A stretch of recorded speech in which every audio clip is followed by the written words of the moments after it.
Welcome back to Burnout Break Room, the podcast that's like a break room but helpful, where we look at burnout through a realistic lens, talk about ways to take a break from the grind, and spill the tea. I'm Caitlin Truhella, creativity coach and speaker. And I'm Lyndie Larimore, licensed therapist, certified career coach, and consultant. We're your hosts, and thank you for joining us here in the Burnout Break Room. How you doing, Lindy? You know what, Caitlin? Not bad. I'm finally starting to get the summer vibes. It feels like it's been like 5 years since I've had summer vibes. So I think that was a pre-pandemic thing for me. It feels good. We're getting back to living life. How about you? I'm doing fabulous. So I had a little mini trip up to Northern California, enjoyed the redwoods, met some new mosquitoes, unfortunately, but it was just tremendously gorgeous. I mean, these cathedrals of redwood trees, it's gorgeous. So I was tremendously filled, invigorated, all the beautiful words from those hikes. I absolutely adore hiking. So I'm very I'm happy to be home too. I can imagine. That sounds lovely. And that's a place where I definitely need to be very soon. I've toured the West Coast, but somehow missed the redwoods, which seems criminal. I'm so glad you got a moment to recharge. That's lovely. Yeah, I will tell you it's definitely worth it. And especially looking at, all the national parks and they're also amazing. I'm still checking little by little, checking each one off of my list. But yeah, definitely time in nature and of course the summer being a great time for it is wonderfully refilling. Well, Caitlin, I'm so happy to hear that you have recharged and you're ready to face the world. And speaking of recharging, we are so happy to have Dr. Katherine Sauer, Ph.D., the founder of Burnout Proof Leaders, a holistic leadership development firm specializing in serving high ambition, mission driven, early and mid career leaders who have the dual priorities of exceptional modern leadership and a life well lived. Her quick, calming, workday-focused guided meditation tracks are available on the free Insight Timer platform. In her prior role as an executive at a national nonprofit, she was responsible for guiding the organization's research agenda, programmatic work, and strategic impact, as well as serving in a public-facing role as a speaker and expert. Katherine, we are thrilled to have you. Thank you so much. It's such a pleasure to be here. You were taking me back to a memory. I was a camp counselor at a sleepaway camp between freshman and sophomore year of college. And there were so many mosquitoes in northern Minnesota that I developed an immunity for 18 months. Like I got so many Wow. bites that even if I would get a bite, it wouldn't do anything. I had an immunity. So anyway, just I wanted to toss that out there Oh my for goodness. summer vibes. Yes. Where in northern Minnesota, I have to ask. Oh, it was near Bemidji. Oh yeah. I went to school at Concordia in Moorhead. Oh, I went to St. Cloud State for my undergrad. Oh, well, we were neighbors. We Maybe this were is right why I there. recognize your name. Might be. I might know family members of yours. Yes, yes. Concordia, right down the road from St. Cloud. Yeah. Yes, yes. Well, so lovely to meet a fellow. I'm not from Minnesota, admittedly. I apologize in advance. I really wish I was. They're so cool. But I'm from North Dakota, so no shade here. okay. Many fond memories of Fargo. So now that we've gotten that out of the way, that was a very important part of this bonding experience. It is. This is the first time that we have had a fellow expert on burnout. And I have to say, I'm new to burnout work, and I shouldn't be because I'm not new to burnout. And a recent chapter in my life has led me to doing this work. And I'm finding that it seems to be more needed than ever. And I'm curious to hear from you a little bit about what brought you to burnout work Mhm. and whatever you want to share, but also like what are you finding in the folks that you're working with these days? Yeah, so what brought me to burnout work? I would describe myself as an achiever Mm, and very mission driven internally and very externally, goal oriented, achievement oriented. And so I've been through many cycles of burnout and recovery mm, throughout my career. I started as a professor. I spent time as a higher ed administrator. I've spent time in investment consulting and as a nonprofit executive, and I've cycled through. And the whole way along, I would never call it burnout because to me, burnout meant you've hit a wall and you can do no more. But I'm an achiever. I Hmm. can do more. I'm mm, still going. Like I'm tired. I'm relying on a lot of executive function. I'm kind of depleted. My relationships are suffering. I'm not enjoying my personal life because I'm poured into work, which I love to be poured into work. And so all along, I went through these cycles, but literally I would have never ever called them being burned out, except truly in hindsight. I was like, oh. Burnout is this state of depletion and somewhat disconnection from your activities, but it's not actually you've hit a wall. That's like true shutting down, right? Hmm. So it was actually during the pandemic. I was still at the nonprofit. 2020 was a really hard year for everybody for all the reasons. And even though it was at the time, I would say sort of like top of my career dream job in terms of economics and personal finance, what I was doing, I was like, oh, I think it's time to step back, regroup a little bit. And I think in terms of my calling and purpose, it was time to reach back for the incoming generation of leaders to really help them come to a sustainable work-life harmony in terms of I never wanted to be told to slow down. I don't have that speed. I love things that I do for work and I want to be all in. But I wasn't really realizing, on the input side, what I needed to do to be energetically healthy. And so along through my career, I've been amassing tools and skills like I'm a nutritionist, I've studied intuitive energy, yoga, meditation, cobbling together all the things. And so it really just became evident. I think, like a lot of people during the pandemic, you step back and you're saying, okay, what am I really supposed to be doing right now? And so Burnout Proof Leaders was born. Wow, that is incredible. And I especially love the appreciation for not only recognizing everything that you have done and built and all the skills that you've amassed up to this point and everything that you also have the ambition to accomplish in the future, but also recognizing that in all of our journeys there is always someone in front of you and always someone behind. And so extending that to, as you said, the next generation, the next ones to come behind you in that mentorship is absolutely beautiful. Thank you. Along those lines, I remember when I was first starting out in leadership, uh, advice that I got from a mentor that still sticks with me is never forget the little people. Um, Whatever that means. I don't know what little people means, but I guess I interpreted it as the folks who are maybe in lower level positions or boots on the ground positions. It has served me well. And oftentimes in our conversations about burnout, we contrast that with this idea of hustle culture. And I'm curious to know when I think of hustle culture, I think of something that tends to be very self serving.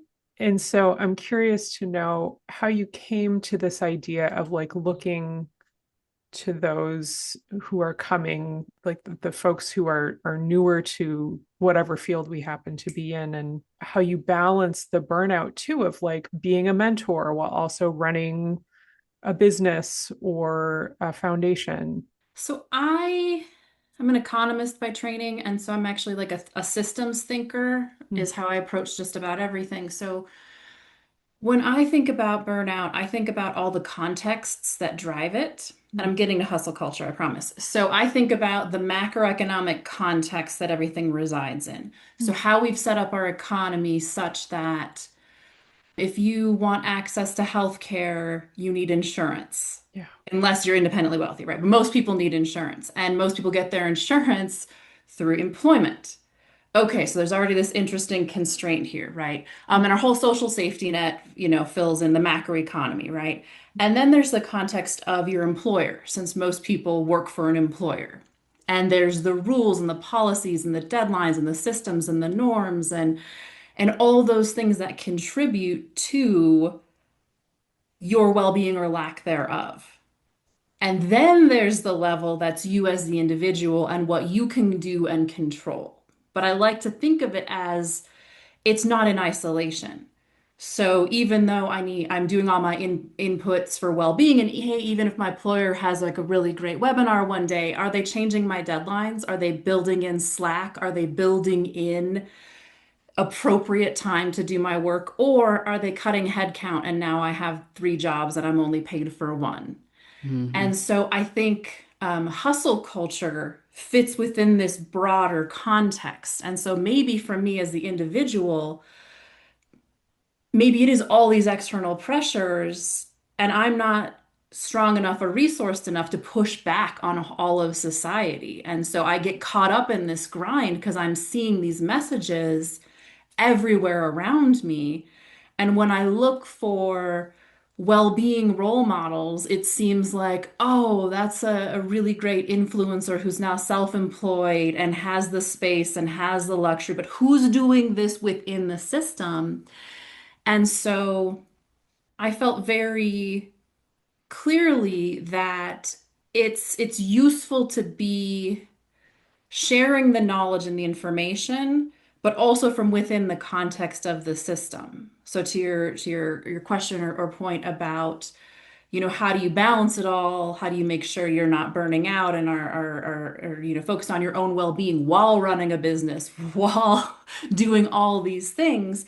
I think it's one of those cases where the practice and the imperfectness is part of it. It's like you will never be a leader that has everything all perfect and figured out. And the second that you do like feel great about your leadership, then all of a sudden life got more complicated. Or you got a promotion. And now they're always, I don't want to say in competition, but there's always a tension there between, where's your energy and your focus and your attention going to go? And they're really are constraints on our life and our attention and our resources.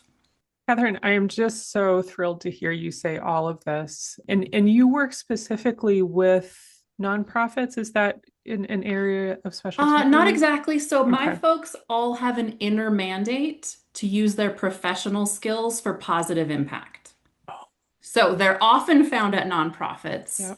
but not exclusively. It could be social enterprise, it can be straight up corporate.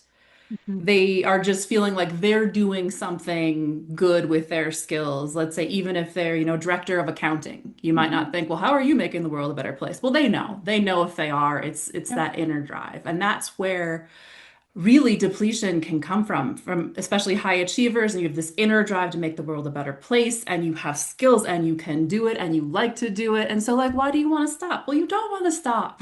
Yes. It feels Yes. good until it doesn't. One of the reasons that I hit burnout was working, I'm a therapist and I was in leadership and behavioral health for years. And I found that those spaces tend to glorify burnout. Mm, badge of Yes, absolutely. You do this for the love of it. And if you're not burned out, you're doing it wrong, was an underlying honor. message. Mm.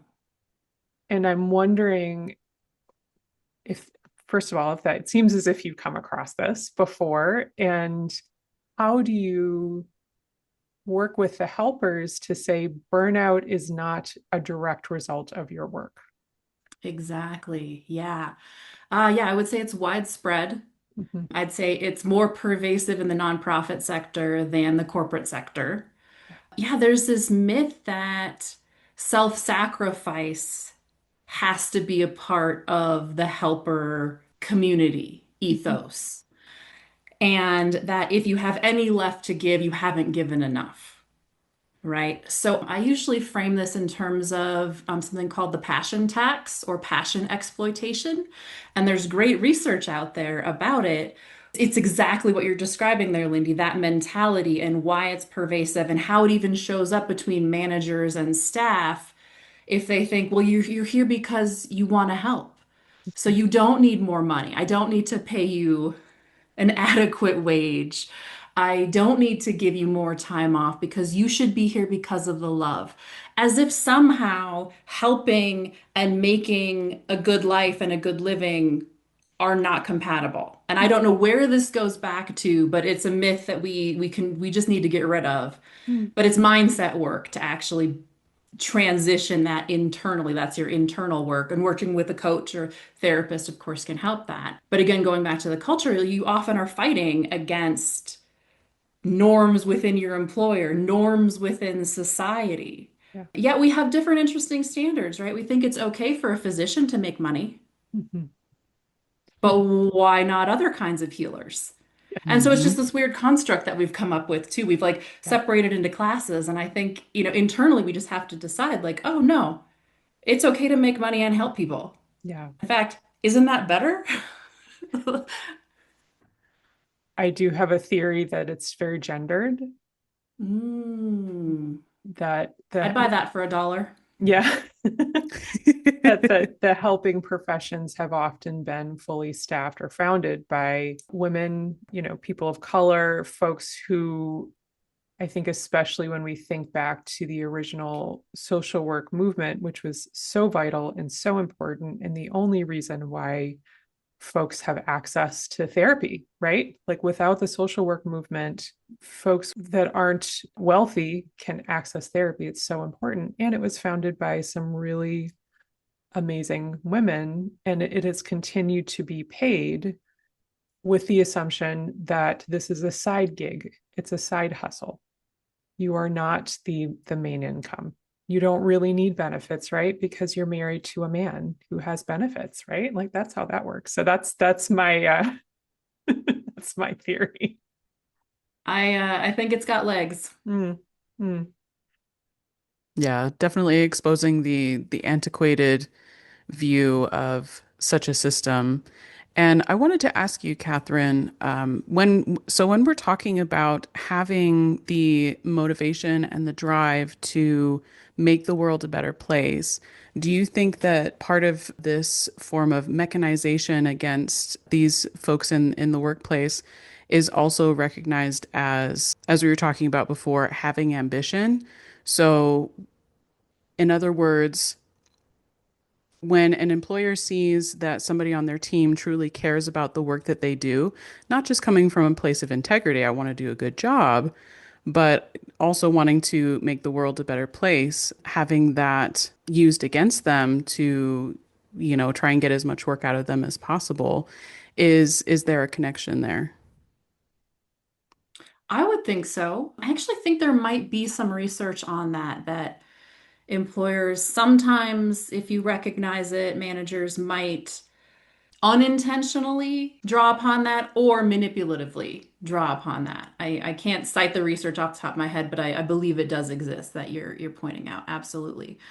And sometimes I feel too that it's almost in some of the corporate spaces it can be twisted into just that corporate ambition. I'm here to climb the ladder. And so because if you present your ambition in that way, it is much more acceptable. You're looking to rise through the ranks because you want to advance as much or as quickly as possible. Absolutely, for sure. And that was a really nice articulation of that. I think that's spot on. That I would add, and I'm guilty of this in the organizations I worked for, a 5-point scale, does not meet expectations, a little bit below meets expectations, exceeds expectations. And in a lot of places, it's expected that you exceed yeah. expectations and you're rewarded for going above and beyond. And in more recent years, I've kind of done a 180 and I'm like, no, whatever your job says, that's what you should be evaluated on. It's Mhm. not above and beyond. Now, if you want to go above and beyond because you want the expertise and you think it might get you promoted, that's sort of a different ballgame. But the this expectation of the ambition, especially in the corporate ladder climbing, as you're mentioning, Caitlin, I think it's baked in all these very subtle ways that if we step back, we can say, oh, are we perpetuating that here? Are we saying, oh, if you take on this extra work, then maybe I'll promote you? When shouldn't we promote you because you're doing the extra work, right? And then if Mm. you're not doing it well, okay, then we'll demote you. But that's very hard to do for some reason. We don't like to do that. And I'm like, we should, if you're doing the extra work, let's change your title, let's change your compensation. But that's bad for the bottom line, of course, right? And we might not even have all the managers to do that, to like Mhm. recognize the talent because they're running in 1,000 directions Yeah. Hmm. themselves. So even if they would want to make a change within the culture of their team or their organization, their incentives are aligned differently. They don't have the time. They don't have the political will above them. They need the job because they'll lose their health insurance. Like all these things kind of like spiral in, I think, to keep us locked into this unhealthy dynamic that we find or that many people find themselves in. Mhm. I'm thinking of so many different directions I can go. A couple things, though, when we were talking about the expectation of going above and beyond. First of all, sometimes I've seen that be tied into whether or not you get a full raise. Only Yeah. when you exceed do you get your full, 3% or whatever massive amounts of money that they'd be raised, right? Hmm. And to your point, I can't, so profound. If they're doing their job to expectations, they should be getting a raise. Yes. Um, and I'm thinking also of, so when I've studied healthy workplaces, we come to this idea of employee engagement, which I think of as kind of the opposite of burnout. Burned out employees can barely show up. They're dragging themselves to work. They have limited access to energy, to mental bandwidth. The opposite of that is employee engagement. They say that when an employee is engaged, they can reach the state of flow, which is the ultimate form of productivity, we'll say. Burnout employees cannot reach the state of flow. Therefore, burned out employees will not be giving you good work. So, really, to think about burnout is about supporting the bottom line, but the state of flow requires psychological safety. It requires the ability to show up as one's full self, which allows them to contribute ideas and feel that they won't be punished if they're not the right ideas or in line with a certain ethos. But it also requires, they've seen that the person's time be protected outside of the workspace. So those 7 p.m. emails on a Saturday evening from a manager can really be detrimental. So I'm curious to know, Katherine, in your work, have you come across employees that have consistently reached the state of flow in their work because of what you've done with the company or with an organization, or are you finding, I'm just thinking about kind of the state of the world right now. Is that too big of an ask? Is that pie in the Oh sky? man. So I work with individuals. I haven't worked with organizations, Yeah. but I do want to think about, is it too big of an ask in this world right now? I mean, I think it requires, for an organization of any size, especially larger ones, to make change, like it would be a fundamental shift in strategy. Like they would literally have to decide that their quarterly earnings report is not as important as employee well-being and productivity. And they would have to trade their short-term focus for a 5-year outcome, which I mean is almost an impossible ask, I think, in this time. I've just Yeah. seen corporate strategy and planning get shorter and shorter and shorter Yeah. Forget about it if you're a publicly traded company, Mhm. right? Like that's now the incentives are all different. So I think that within pockets, there's amazing work happening. Mm. And I think there are fabulous leaders out there that in their domain of responsibility are creating the conditions for really happy, productive employees. Mm. Mm. But I think it takes a concerted effort and enough political will and internal political capital to make that happen if the organization isn't also 100% on board. And then if we flip to even like small nonprofits, right now it's so hard for them, even if they only have, let's say, 25 FTE, and theoretically you're like, wow, we could make a great team of 25 people, right? Yeah. But they're so strapped for cash and the ambient fear that's out there, Yeah. it'd be very hard for them, even with the will, to say like now is a great time to really make sure everyone's feeling great when you feel this huge pressure Yeah. for like life and death and like true polycrises out there.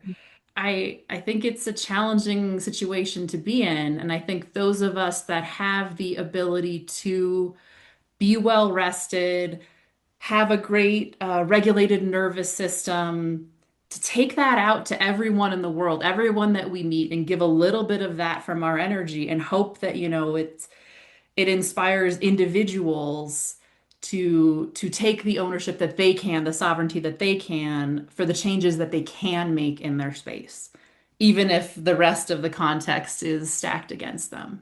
All of these points on ownership and sovereignty, these are so incredibly important, and it brings such a joy to my heart to hear this specifically because as you're talking about all the responsibility of leaders to not only be conscious of the environments they're creating for their workforce, but then of course understanding the pressures that they experience and have to take into account for the whole picture of the business and in whatever sphere of strategy that they're working within is incredibly important.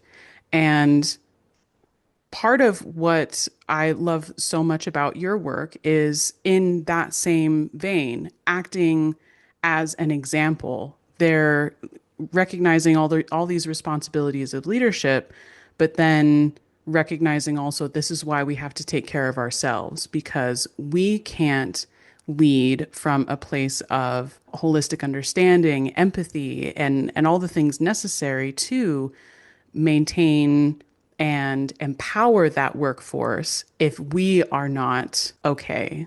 And so I'd love to hear more about the different strategies and elements that you employ to manage these things. I know we had talked before you enjoy doing yoga and I've listened to one of your meditations before and I love how so centered they are and they're not only recentering but helping to remember what the importance of being grounded as well.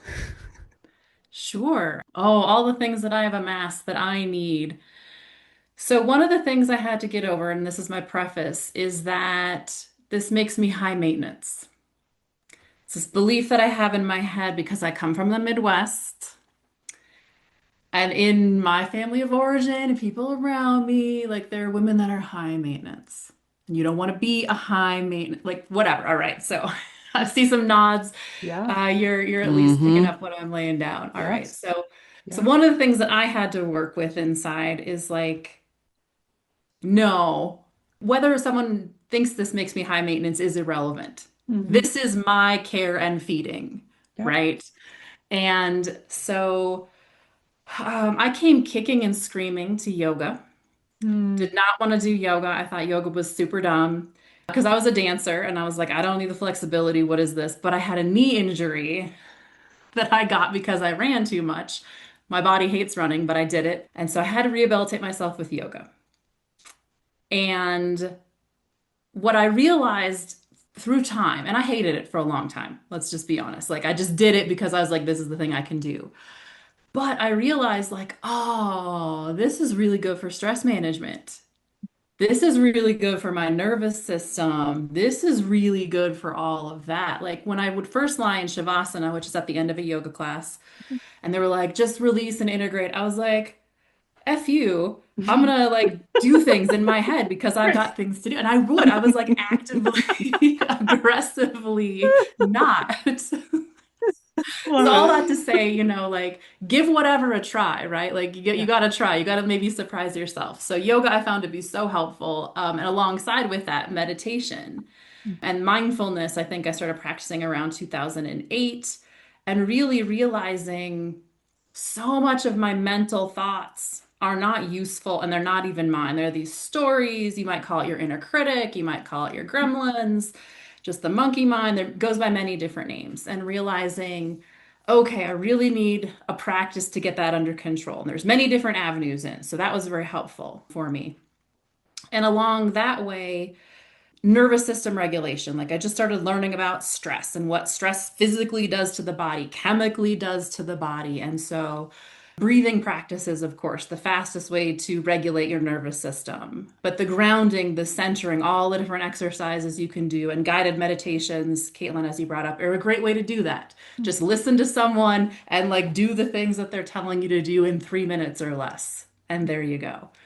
Nutrition I found to be very helpful, like actually fueling myself with whole, minimally processed foods. I converted to plant-based, much to my surprise, in like 2017. But You're all the not for evidence points to eating more plants is good for you, even if you decide to eat other kinds of things, right? I was an insomniac for 35 years, even as a baby.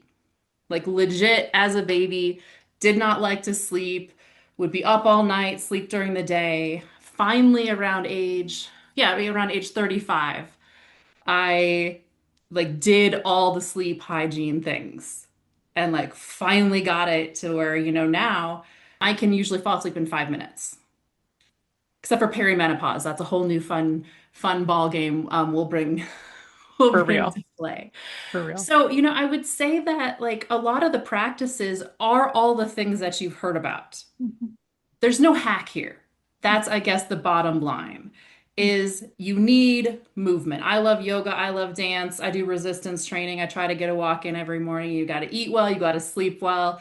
You got to have the mental health and, all the things. Anyone that's selling you like the quick fix, I've never found it to work. Mhm. But with a lot of, I don't even know, like listening to all the good things that are out there Mhm. and putting the time in, I would Mhm. say are the practices that now have sustained me.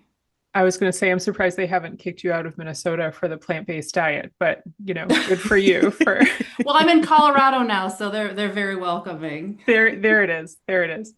Yeah, I'm thinking of, I remember first learning about the stress cycle and how important that when they were talking about this idea of, the stress cycle originated when we would go out and hunt and be chased by a lion, and then we would run, and then someone hopefully would take care of the lion, and then we would bring the lion back to our people, and we would have a celebration and maybe dance and maybe sing and be in community, and that would tell our nervous system that we are safe now and that the lion is hopefully eaten, and, and then we would sleep because we would know everything was taken care of. So you're exactly right. It is about telling your nervous system that things are okay, that we're safe, and that can be through it. So movement is a part of that, exercise is a part of that, getting the adrenaline out. So whether it's through some more active exercise, really great dance, running, that's a part of it, but also the community and the relaxation at the end of the day is such an important way of telling your nervous system that it is safe. And to your points earlier in the conversation, we live in a world where it's increasingly less simple, that our source of stress is almost never a lion. It has never been for me, I have to say. it's deadlines, it's difficult conversations with coworkers, it's personal stressors, it's relationships, it's kids, it's perimenopause, to your point. And the systems that we live in contribute to burnout just as much as whether or not we're meditating or doing yoga. And so I love how you talked about this idea of being high maintenance, because we live in a world that requires high maintenance care for ourselves. Mhm. It's kind of non-optional if we're going to avoid burnout, in my book.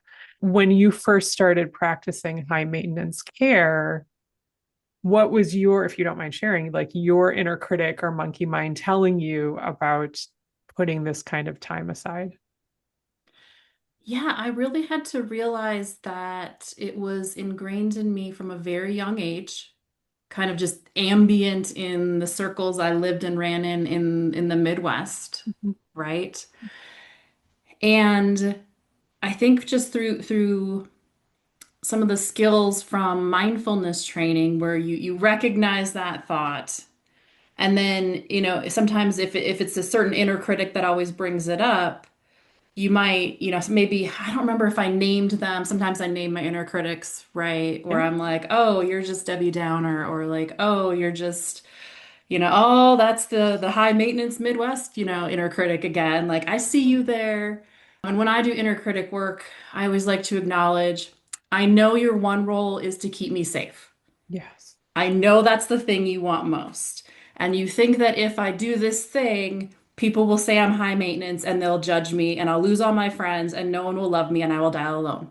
Mhm. And so sometimes taking it to that absurd Yeah. ending makes me go, am I really gonna die alone if I sign up for a monthly massage, knowing how good body work is for releasing stress and lymph drainage? And like I'm active, so it's great for my muscles. And then I say to myself, oh, actually, that's absurd. Like, thank you for keeping me safe. But it's like it's over and over again. And then the frugality from the Midwest that I grew up in also Yes. comes in with all of this well-being stuff. Do Yes. I really need to spend the money on that? Mhm. Well, actually, okay, if I take a little evidence-based journey and I say, yeah, I'm actually much better if I spend this $99 every month on this massage membership, using that same example, then actually, yeah, I think I get sick less often. I Mhm. feel better. Oh, my chronic stress in my neck. Oh, that actually feels good for like 4 days in a row. And so then I say to that inner critic, oh, okay, like thanks again for keeping me safe. But in this case, this $99 is a great use of my Mhm. financial resources. And so I'd say those are, I think, some of the key ways that I've worked with my inner critics is, the naming them, calling them out, taking it to the absurd conclusion, and the little bit of, well, let's be a little scientist about this. Let's see what is true. Let's see what else could be true if I look at this another way. Absolutely. I especially love the results and data oriented perspective too, not just naming the critic itself, but looking at what actually produces the results that you want to see. And I feel like another way of looking at this, exposing the inner critic too is can even be extended to advertising. So for example, whenever I come across any advertising, whether it be like straightforward marketing or even, a friend trying to recommend some miracle product or something, the first question for me is who does this benefit? Mhm. Whether it's a product or a mindset, what is the Mhm. underlying message here and who does it benefit? Does it really have my wellness in mind? Mhm. And even that kind of mentality being seen as high maintenance. Why can't you just believe, what I'm offering you? Like this has worked great. And look, there's all these influencers that are using it as well or that operate from this mentality. Why isn't it good enough for you? And I appreciate the cultural and the regional perspective too of how you're describing high maintenance. But I will tell you, I'm born and raised in California, and it's been a journey for myself as well in getting over that mindset of any form of self-care or mentality over a particular threshold being high maintenance. It's been a journey for me as well. One of the phrases that lives rent free in my head and I use all the time, especially when it comes to, oh, well, this expert says this and this influencer says this, and like, oh, and they have maybe even scientific evidence, right? And I'm like, your mileage may vary Mm-hmm. Mm. Mm-hmm. just to anything. So if a friend is like totally into a new thing, I'm like, awesome. I'm so happy that's working for you. And like in my head, I'm thinking, and my mileage may vary, and that's okay. And like we're all individual, even when we do scientific research on populations and we're like, this is an effective treatment, Yeah. it wasn't effective 100% of the time, right? Mm-hmm. It's just enough to be non-statistically an anomaly, Yeah. at a Yeah. 95% confidence interval. But Mhm. like that can still mean like it does not work for you. Mhm. And like Mm-hmm. Mhm. that's where you have to like figure it out for yourself, Mhm. what is and isn't beneficial at this time. Mhm. Because what Mm-hmm. worked for the me of 10 years ago, some of it still works. But like, and then 10 years from now, who even knows what I'll need to do to Mhm. maintain myself? Mhm. Mm-hmm. So beautifully said. And I feel recharged and energized just from this conversation. And it's so lovely to be connecting with someone who's doing very like-minded work and giving the gifts of mindfulness and grounding and just perspective taking to folks who are doing intentional and meaningful work. That's so important. And along those lines, I'm guessing once people hear you speak, they're going to want to know more about you and ways of engaging with you. So, how can people find you? How can people learn more about your work? Yeah, we're at burnoutproofleaders.com. I'd say hop on our email list and see if you like our vibe. That is the best way. I'm also, I think, most active with that page on LinkedIn, Yeah. just because our focus is really grounded within the reality of leaders Mhm. who have day jobs. Like this isn't just I'm pulling you out and we're going all spirit and woo, which I love. I'm all spirit and woo. But like, no.